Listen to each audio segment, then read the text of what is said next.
Hey, good morning 2A, and welcome back to another core math lesson.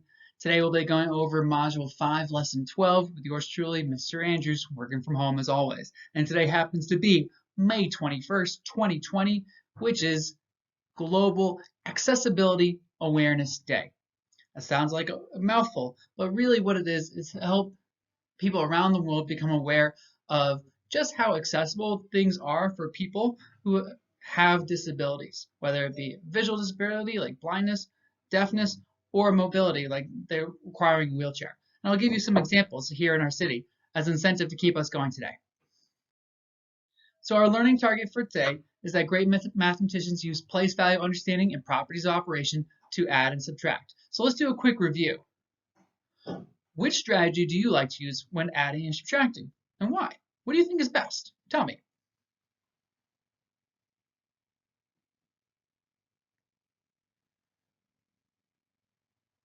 Yeah, so there's lots of different reasons why we might pick a certain strategy. Some of them might be better than others. When I think of flashing sticks and dots, I like it because it's really easy to visualize and see the numbers broken down into pictures. I like expanded form because it breaks it down into place value, but it's a bit more efficient than using flat sticks and dots. And I like a number line because it's easier to break it apart into different groups of tens, hundreds, ones, and see it move up or down the number line. So today I'm gonna actually go through three different problems. And as I do those three problems, I'm gonna pick different strategies based on the type of problem. You're gonna go along with me as we do this and understand why I picked the strategies that I did.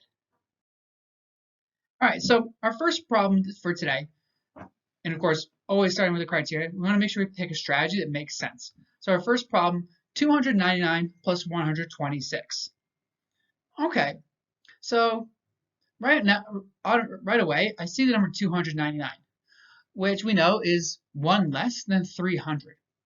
So this makes me think I could probably use a mental math strategy here to help me solve.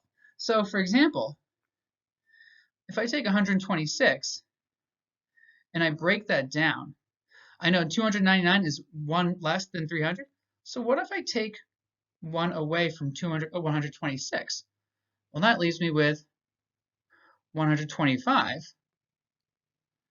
So then I know that 299 plus 1 is 300. So now it's a much easier math problem for me to solve. 300 plus 125. Well, I see that 3 and 1 in the hundreds place, so that's going to be 400. And then 300 doesn't have anything in the ones or tens place. So then I know my final answer is 425. So that's just an example of me using my mental math. Granted, I drew it out for you to see what I was thinking, but I used mental math to help me solve that. I know that taking 1 away from 126 and giving it to the 299 made it very simple, 300 plus 125. Much easier for me to solve in my head. All right, so nice job following along with me. As incentive, take a look at this. You probably see these all over the city, at corners of the streets, as well as on the subway. These tactile pads are all over the place. But do you know why they're there? Yeah, so actually they're used by visually impaired or people that are blind to help them know when they've gotten to the edge of a street or the edge of a platform to keep them safe. They can feel the difference in the texture and know that they need to stop walking. Cool, huh? All right, so let's get into another problem. And notice why I chose the strategy I do for this one. So our new problem is 556 plus 240. Okay, so this is definitely a trickier problem, not necessarily one I can do in my head right away, but I still think I can use a more efficient strategy, like using a number line. So as always, I start with the bigger number, so we have to make less jumps. 556. All right, so now I go ahead and do jumps of, up to 240. Should I start with hundreds or tens? Yeah, when we are going up the number line, it's always best to start with the biggest jumps, start with the hundreds place. So do 1, 2 jumps of 100.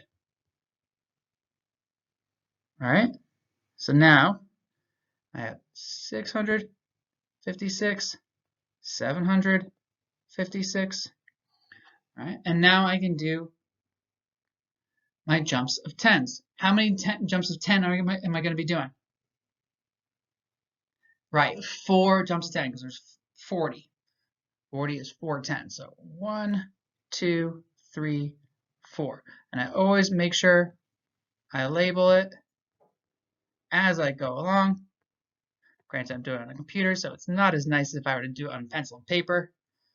All right, and now I can keep on going. So 766, 776, 786, and 796.